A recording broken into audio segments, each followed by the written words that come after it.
किसी भी अष्टमी तिथि को 12 महीने में शुक्ल पक्ष कृष्ण पक्ष की अष्टमी तिथि पड़ती है। यदि किसी भी अष्टमी तिथि को अगर किसी ने नियम बनाया 5 अष्टमी का, 8 अष्टमी का, 7 अष्टमी का, एक कनेर का पुष्प शिवजी के शिवलिंग को समर्पित करना, अशोक सुंदरी के स्पर्श करना, और जो जलाधारी होती है, जैसे ये शिवलिंग है, ये जलाधारी है, तो पहले शिवलिंग पर स्पर्श, फिर अशोक सुंदरी का स्पर्श, फिर जलाधारी पर कनेर का पुष्प शिव जी की ओर मुख कर कर, अर्थात जैसे मानो ये कनेर का पुष्प है, तो ऐसा शिवलिंग का स्पर्श करते हुए जलाधारी पर जो समर्पित करता है, भगवान शंकर उसके मन की कामना को पूर्ण जरूर करते हैं। एक कनेर का।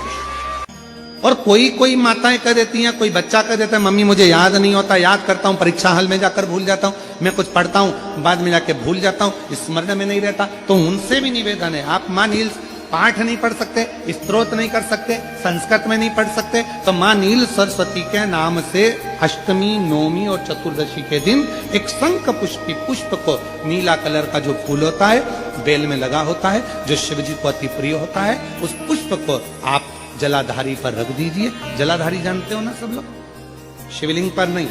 जलाधारी पर रख दीजिए और जल चढ़ाना 7 बार प्रारंभ करिए। बाबा देव अधिदेव महादेव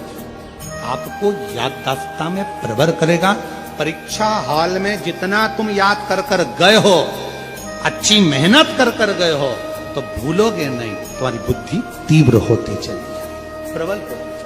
विवाह नहीं हो रहा, हम तो टेंशन में पड़ गए, लड़की 28 साल 30 साल का लड़का हो गया, विवाह नहीं हो रहा, कुछ मत करो। अष्टमी तिथि आए तो अशोक सुंदरी वाली जो जगह है वहां पर हल्दी की 7 बिंदियां लगा दो, लड़का लड़की का हाथ उस बिंदी पर रखवा दो, उसका नाम गोत्र बोलो, उसी हल्दी में उसके हाथ पीला करवा दो, और पीपल के पेड़ पर उस हाथ के 5 छापे पड़वा दो। 3 महीने में विवाह पक्का हो जाता है महाराज। अष्टमी तिथि या नवमी तिथि किसी भी महीने की, चाहे शुक्ल पक्ष की हो चाहे कृष्ण पक्ष की हो, अष्टमी और नवमी तिथि ये 2 तिथियां ऐसी हैं, मान लो तुम्हारा पैसा तुमने किसी को दिया, 5 लाख 4 लाख 3 लाख 10 लाख 8 लाख 2 लाख 50,000 25,000 20,000 40,000, और वो पैसा नहीं दे रहा आपको, आप हार गए कह के कर, फोन लगा लगा कर, भैया दे दे रहे, परेशानी है, दे दे रहे भैया, हम तो परेशान हो गए, और हार गए, नहीं मिल रहा, बहुत परेशान। तो महाराज किसी भी अष्टमी या नवमी तिथि के दिन आप मां जगतजननी जगदम्बा का शिव के साथ में, शिव शक्ति का स्मरण कर कर, देवी के नाम की 9 आहुतियां, सूखे बीले की, मतलब बीला जो सूख चुका है, उसकी 9 आहुतियां अग्नि में शंकर और सती के नाम से, शंकर और शिव के नाम से समर्पित करें, और आखिरी आहुति जो समर्पित करें उसमें थोड़ा सा भाग तिल का, और तिल भी काली नहीं चढ़ती उसमें, श्वेत तिल का भाग उसके साथ लगाकर समर्पित करें, और जिससे धन लेना है उसका नाम लेकर वो समर्पित करें महाराज, उसको सुध आएगी, और वो पैसा किसी भी हाल में आपके हाथ में थमाकर जाएगा ही, ये पक्का है। उसकी आहुतियां बहुत सारा भगवान को नहीं चाहिए। शिव महापुराण में ये भी कहीं नहीं लिखा कि तुम भगवान को 108 या 1008 या 1008 बेलपत्र समर्पित करोगे तो शिव जी प्रसन्न हो जाएंगे। शिव महापुराण की कथा तो यहां तक कहती है, एक बेलपत्र की पत्ती को आप अगर बीच में से, ये एक बड़ी पत्ती, उसके बीच में 2 पत्ती, और 2 पत्ती के बीच में जो गैप है, बीच पत्ती में, इस पत्ती और 2 पत्ती के बीच में जो जगह है, अगर आप इस पत्ती को यहां से स्पर्श कर कर, इस पत्ती को यहां से स्पर्श कर कर शंकर भगवान के शिवलिंग पर अगर आप श्री शिवाय नमस्तुभ्यम कहकर, पंचाक्षर मंत्र नमः शिवाय कहकर, षडाक्षर मंत्र ओम नमः शिवाय कहकर यदि शंकर के शिवलिंग पर समर्पित करते हो, तो वो 108 बेलपत्र का काम कर जाती है। पकड़ने का स्थान देखिए,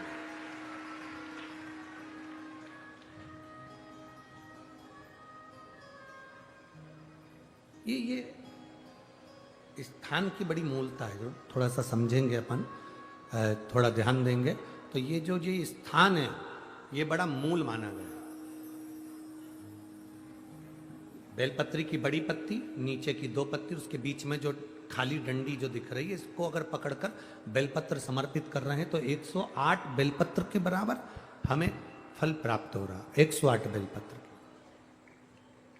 और समझिए, मान लो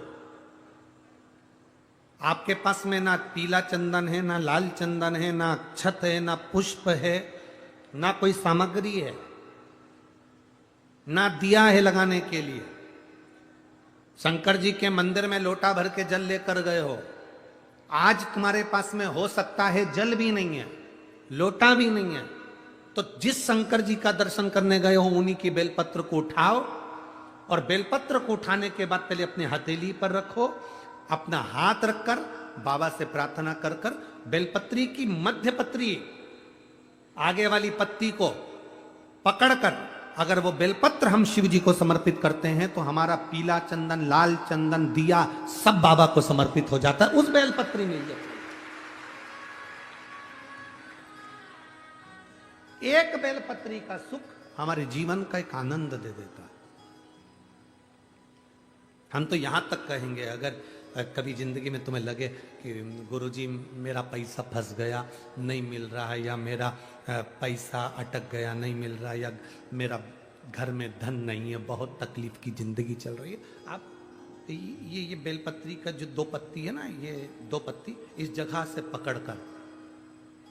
आपको लग रहा है कि पैसा नहीं है, काम बहुत बड़ा अड़ा है, बेटे की शादी, बेटी की शादी, या मकान या दुकान, कोई काम अड़ गया, ये 2 बेलपत्री की पत्तियों को पकड़कर अपनी कामना कर कर शिव जी को समर्पित करो और 1 लोटा जल बाबा को चढ़ाना प्रारंभ करो। 20 से 22 दिन इंतजार करना, मेरा बाबा हाथ पकड़कर कुबेर भंडारी भंडार जरूर भरेगा।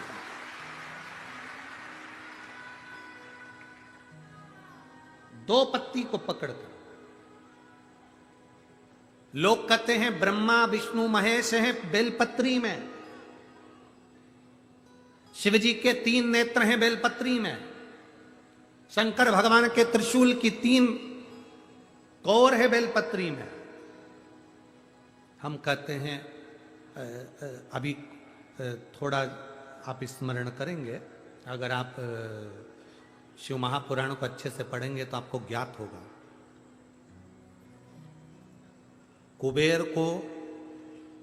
धन देने वाले कौन है? बोलते जाओ जरा जमकर, कुबेर भंडारी, कुबेरेश्वर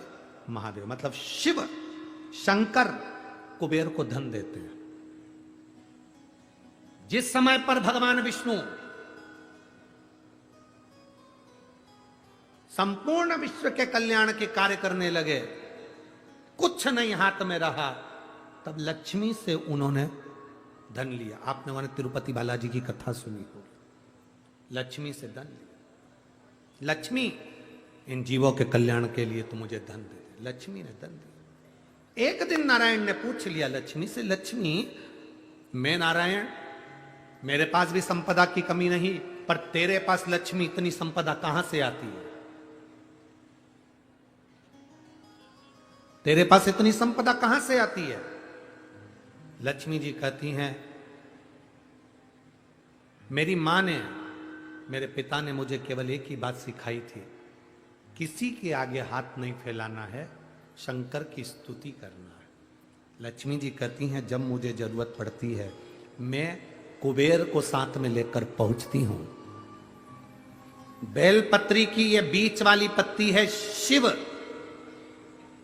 माता लक्ष्मी और कुबेर,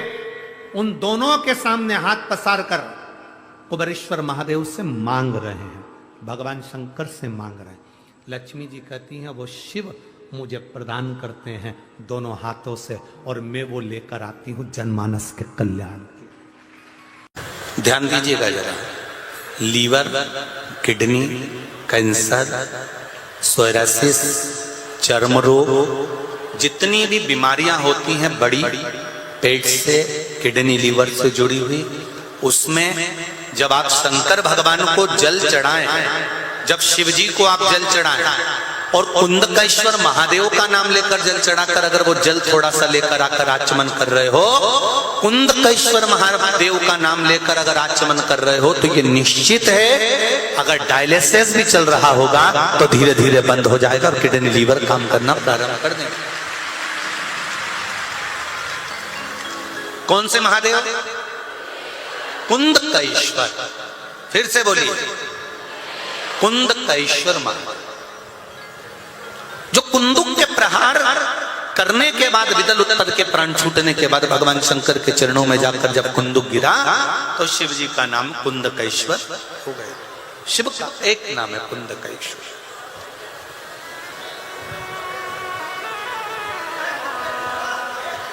एक बात और ध्यान रखिए,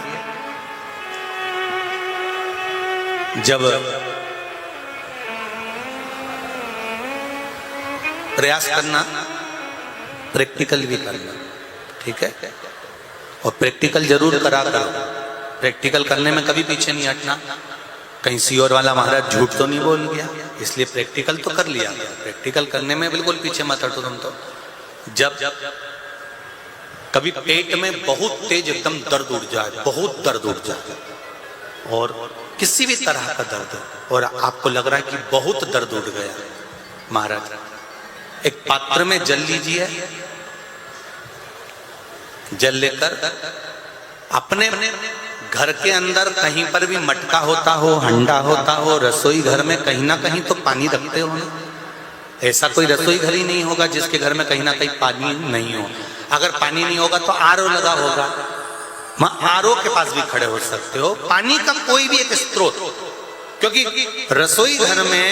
जहां पर भी पानी होता है वह हमारे पूर्वजों का, हमारे पितरों का स्थान होता है। और हम कहते हैं कि हमारे पूर्वज पितर भगवान शिव के कृपा पात्र हैं, तो वहां खड़े होकर उस जल को आधा गिलास, एक कटोरी कुंदकेश्वर महादेव का नाम लेकर 7 बार भी अगर कुंदकेश्वर महादेव का नाम लेकर उस जल को शिवजी का स्मरण कर कर उस व्यक्ति को पिला दिया जाए जिसके पेट में दर्द हो रहा हो। लगभग 10 से 15 मिनट लगेंगे और धीरे धीरे धीरे धीरे दर्द समाप्त होना प्रारंभ हो जाएगा। कुंदकेश्वर महादेव का स्मरण। नारी को, बहू को, बेटी को यश की प्राप्ति नहीं होती। वो बहुत कुछ करती है, परिवार के लिए बहुत कुछ उसने करा, उसके बाद भी अगर उसको यश नहीं मिल रहा, उसकी यशता नहीं है, उसको कुछ नहीं करना चाहिए। आपने कुछ अच्छा करा और नाम दूसरे का हो गया कि उसने अच्छा करा और आपको मिला ही नहीं। आपने दुनिया के लिए बहुत कुछ करा, परिवार के लिए, कुटुंब के लिए, सबके लिए बहुत कुछ करा, पर आपको यश नहीं मिल रहा। तो बेलपत्री के पेड़ के नीचे हल्दी का शिवलिंग का निर्माण करो। हल्दी, पिसी हुई हल्दी का शिवलिंग का निर्माण करो, उसका पूजन कर कर, घी का दिया लगाकर भगवान शंकर की वही हल्दी का शिवलिंग का तिलक अपने हृदय पर, चाहे पुरुष हो चाहे स्त्री हो, अपने हृदय पर कंठ के पास उस तिलक को लगाएं और बाबा का विसर्जन उसी बेलपत्री के पेड़ के नीचे जल डालकर कर दें। महाराज यश मिलना प्रारंभ हो जाता है। केवल ये यश के लिए ही नहीं होता, इसका एक क्रम और है। मान लो आप किसी मीटिंग में बैठे हो, किसी अच्छी जगह पर बैठे हो, किसी कंपनी के इंटरव्यू में बैठे हुए हो, कोई कंपनी आपके कॉलेज में आई है और आप उसमें सिलेक्ट नहीं हो रहे, तो उसके लिए भी ये कार्य पूर्ण है हमारा, उसके लिए। और ये कहां पर भी काम आता है महाराज। मान लो आप किसी कार्य के लिए जा रहे हो और वो कार्य बहुत जरूरी है कि इस व्यक्ति से मुझे ये पैसे निकलवाना है, इस व्यक्ति से मुझे ये काम निकलवाना है, और वो व्यक्ति बहुत दिन से हाथ में आ ही नहीं रहा, तो उसके लिए भी ये कार्य किया जाता है। अर्थात कीर्ति शुद्ध हो, पवित्र हो और यश की प्राप्ति। महाराज आज भी नियम है, अगर किसी लड़का लड़की का शादी होने के बाद अगर तलाक हो रहा है,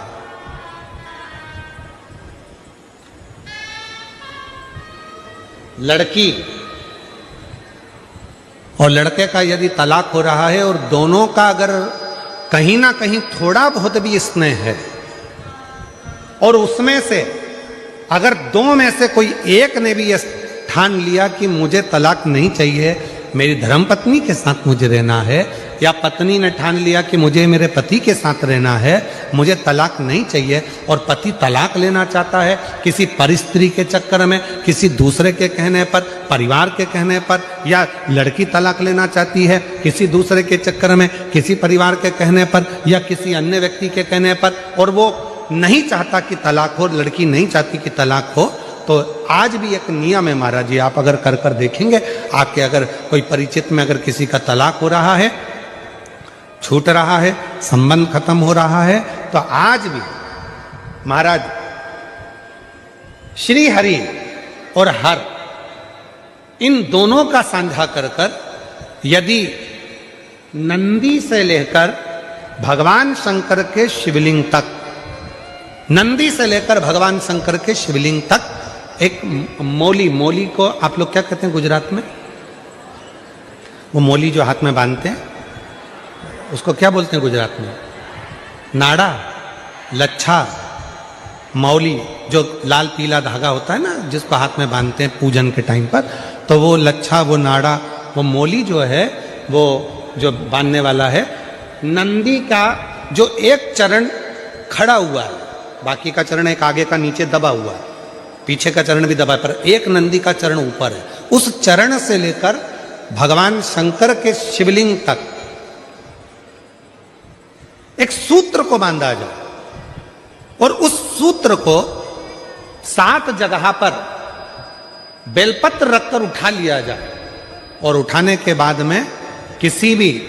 बेलपत्र के वृक्ष के नीचे वो 7 बेलपत्र समर्पित कर कर वो धागा लेकर 7 परिक्रमा अगर बेलपत्र की करी जाए और जिससे संबंध टूट रहा है उसी से वापिस प्रेम बढ़ाया जाए, तो वो स्मरण कर कर अगर 7 परिक्रमा उस धागे के साथ में कर कर हाथ में अगर बांधा जाए, तो कितना भी दम लगा ले कोई व्यक्ति तलाक हो ही नहीं सकता। स्नेह बढ़ेगा ही, प्रेम बढ़ेगा ही, वो टूट नहीं सकता, उसको तोड़ा नहीं जा सकता। पर उसमें एक काम आपका भी चाहिए, आपकी वात्सल्यता, आपका प्रेम, आपकी करुणा और आपकी अच्छी सोच, अच्छे विचार, ये सब तो होगा, पर साथ में अच्छे विचार होंगे, अच्छी सोच होगी, अच्छी करुणा होगी, अच्छी वात्सल्यता होगी, अच्छा स्नेह होगा, अच्छा प्रेम होगा, अच्छा मन होगा, तो ही तो सब श्रेष्ठ होगा, तभी तो श्रेष्ठ होगा। स्नेह को बढ़ाए, प्रेम को बढ़ाए। शिव कथा कह रही है, आप लोगों को मालूम है कि नहीं मालूम वो हमको नहीं पता, पर जब किसी शिवलिंग की प्राण प्रतिष्ठा होती है और सामने जो नंदी बैठता है, उस नंदी से शिवलिंग तक एक सूत्र जमीन के अंदर दबाया जाता है, जिसको सोमसूत्र भी कहते हैं। एक सोने का तार, चांदी का तार या तांबे का तार या पीतल का तार नंदी से लेकर शंकर भगवान के शिवलिंग तक उसको स्थापना के समय पर भूमि में उसको दबा दिया जाता है, शिव से नंदी तक के बीच, शिव नंदी। कई लोग पूछते हैं गुरुजी इस तार का इतना महत्व क्यों होता है, क्या कारण होता है कि इस तार को दबाया जाता है, इस सोमसूत्र को लगाया जाता है, आखिर इसका इतना महत्व क्यों होता है, क्या कारण है इसका? इसका कारण केवल एक होता है कि यदि मान लो कोई व्यक्ति शंकर भगवान के शिवलिंग में जाकर जल नहीं चढ़ा पाया, कोई शंकर जी के शिवलिंग तक नहीं पहुंच पाया, और मंदिर के बाहर से भी अगर वो निकल कर चले गया और उसके मन में कोई कामना आ गई, तो वो नंदी के कानों में पड़ जाती है और नंदी उसको शंकर भगवान तक कह देते हैं और व्यक्ति का कार्य सफल होना प्रारंभ होता है। सूत्र की इतनी प्रधानता, सूत्र की इतनी महत्वता। बोल बम का नारा है, जम के बोलो जरा, बोल बम का नारा है, श्री शिवाय उस सूत्र का इतना महत्व है। अगर किसी कामना के वश अगर हम दीप लगा रहे हैं या हमारे मन में कोई भाव उत्पन्न है और हम बाबा से कहना चाहते हैं कि बाबा मेरा ये कार्य है आप पूर्ण करिएगा, तो फिर शिव मंदिर में भी लंबी बाती का दीप आप प्रदोष या सोमवार की अष्टमी या सोमवार या आप शिवरात्रि को बाबा से निवेदन कर कर लगा सकते हैं। हाँ, विशेष जब कोई एक बहुत बड़ी बात हो और आपके कार्य में कहीं अटकल हो रही हो, तो एक ही दीप में दो बाती, शिव और शक्ति, लंबी बाती बनाई शिव और शक्ति के नाम से, दो बाती एक साथ एक दीप में भी लगा सकते हैं। पर कब? जब विशेष कोई आपका कार्य हो और वो अटक रहा हो, विशेष कोई कार्य, और आप बाबा से प्रार्थना कर रहे हो, तो दो बाती का भी प्रयोग आप कर सकते हो। ऐसे शिव तत्व को जान